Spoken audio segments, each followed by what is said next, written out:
Hi, welcome to my channel. My name is Lawrence Carpenter and I am a high-end music memorabilia dealer. I specialise in artist-owned guitars, stage-worn costumes and handwritten lyrics.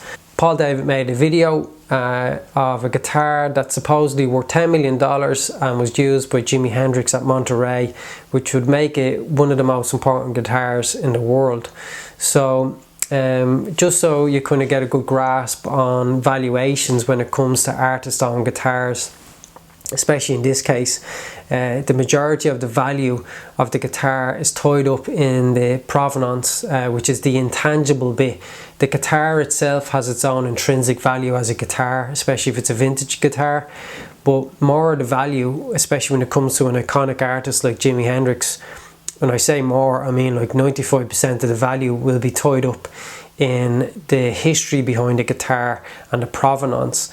And if this guitar is valued at $10 million, then probably 99.9% of the value is tied up in the provenance, which makes it mega important that the provenance is watertight. What do I mean by watertight? Well, the letter of authenticity that accompanies the guitar would need to have the serial number of the guitar, ideally photographs of the guitar, and the letter would need to be from somebody really intrinsically connected with Jimi Hendrix. And I believe in this case the letter comes from Jimi Hendrix's old manager.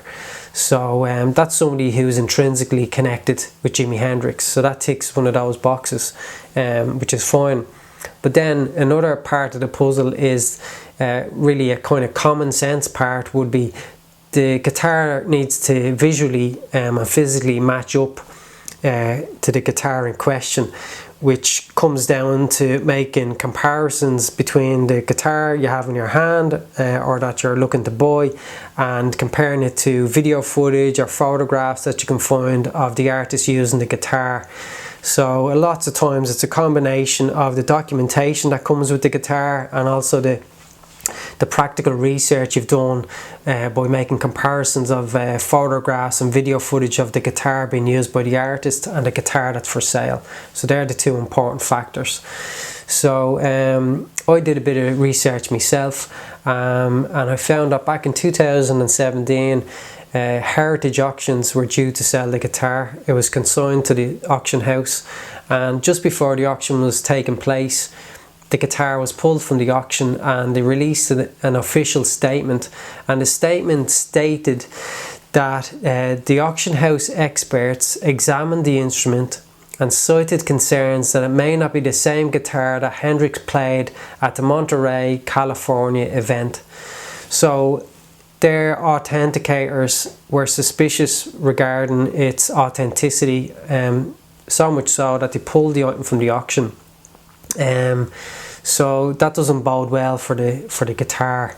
I did do some further research and I found more recently that guitar.com have also questioned the authenticity of the guitar. I won't go into too much detail regarding that, but I'll put a link in the description if you want to check it out yourself. But guitar.com is quite a heavyweight in the guitar world, so sometimes, like, whatever these people say, their consumers take it as the truth.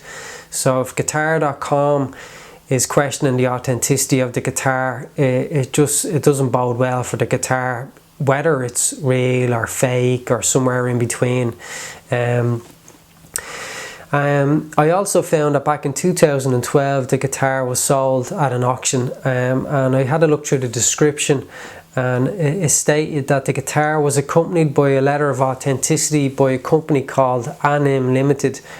And after doing some further research, I found that Anim, ANIM Limited, was a company owned by Mike Jeffrey, who was Hendrix's manager back in the day. Now, the description didn't share any details from the letter, nor did the lot have any images of the letter, so I don't know exactly what the letter stated. We can only presume, and I suppose there's no point in presuming. Either you know what the letter states or you don't, and in this case I don't know what it states, and I think most people don't know what it states. And I just want to speak to that regarding the letter of authenticity that accompanies this guitar. It's not unusual for auction houses to hold back a letter of authenticity for various reasons. Sometimes they do it because they want people, serious buyers, to get in touch and ask for the letter of authenticity. That way they can gauge the interest in the guitar. Another reason why they do it, which is very important, is because they want to avoid any fraudulent activity around the use of the letter of authenticity. And what I mean by that is somebody could request the letter of authenticity and then they might copy it or alter it and put it with another guitar and sell that guitar as a Jimi Hendrix owned Strat. So it's important for documents of authenticity to be closely guarded. So I don't think it's unusual or suspicious for, say, the current owner of this guitar to not share those documents. I actually think it's prudent of the owner not to do that. But what I do think it would be wise to share some of the content of the letters, you know, just the key bits of information. You don't need to share the serial number, say, but just whatever the key bits of information is, like who wrote the letter. Was it Mike Jeffrey? If it was Mike Jeffrey, what did he state? Does it state in the letter that Jimi Hendrix used this guitar at Monterey? Does it also state that Jimi Hendrix used the guitar to record various albums?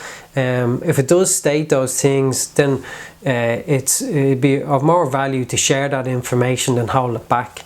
But I do think it's wise not to share the actual letter with the public, because there's some people out there that would put that to use in the wrong way.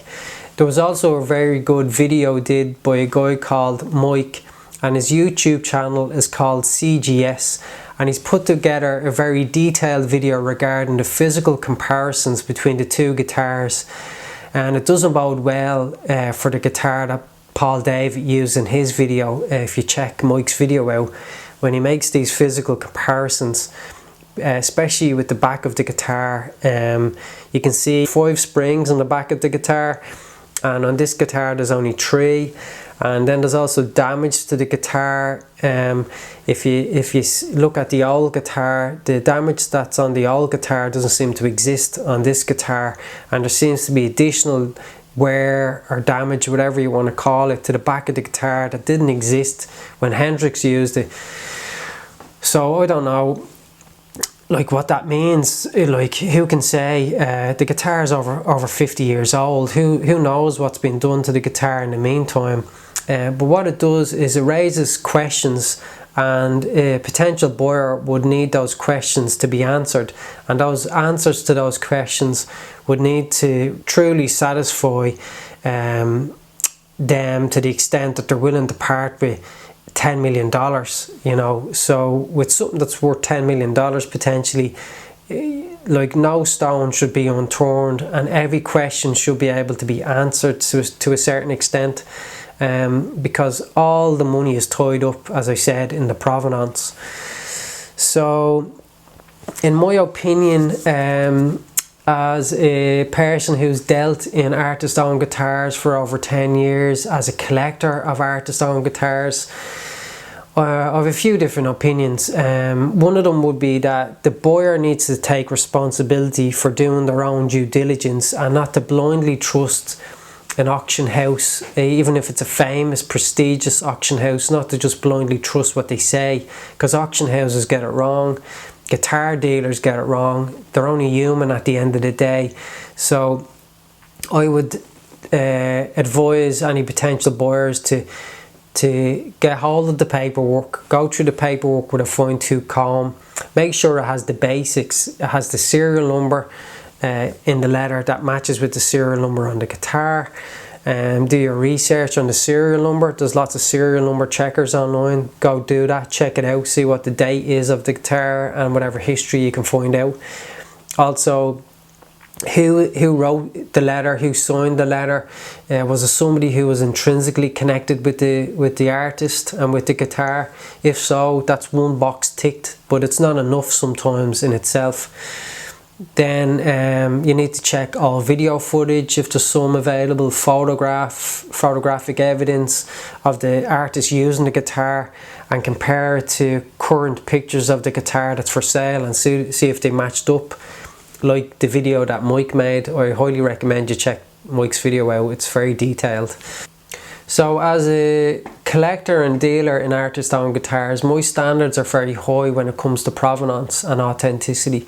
So what I mean by that is, I'm looking for, as a dealer, when I'm looking to buy a guitar as an investment that I'll sell on for profit, and as a collector, I'm looking for a letter of authenticity from somebody who's intrinsically connected with the artist, or the artist, or primarily the artist themselves.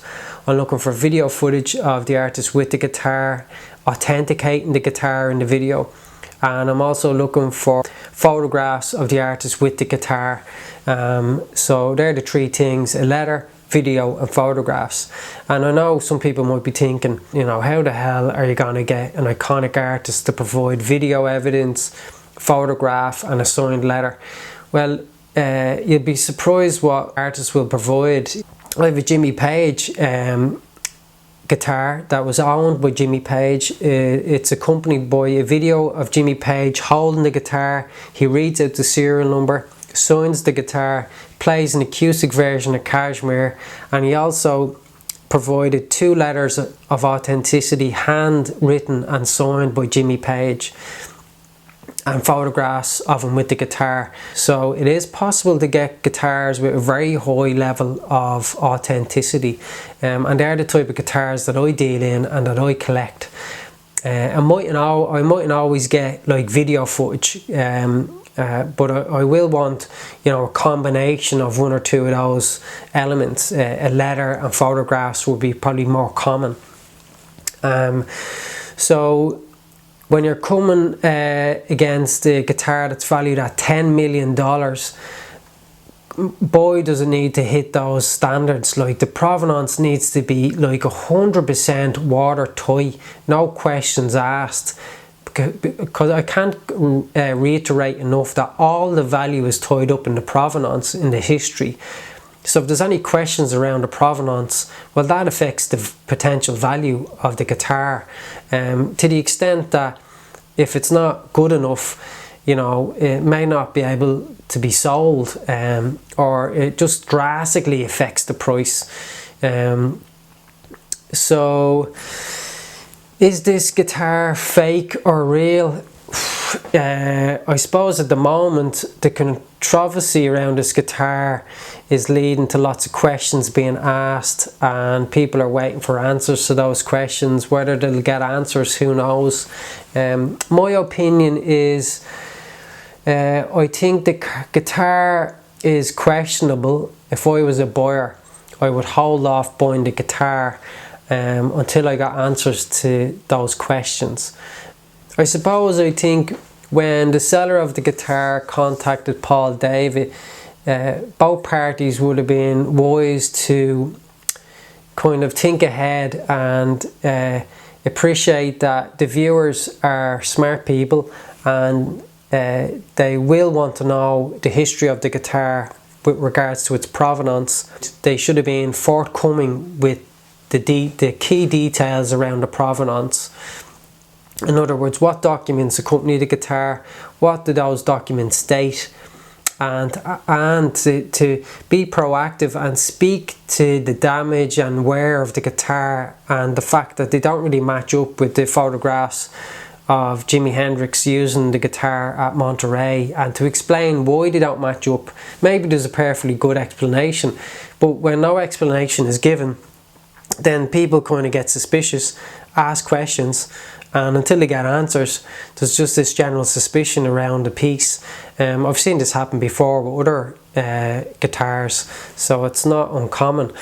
Yeah, so look, I hope the controversy is cleared up in a way that the guitar is proven to be authentic, the seller gets to sell the guitar, makes a profit on his investment, and the guitar shop makes money out of it, and everybody's happy. That's the way I'd like to see it pan out.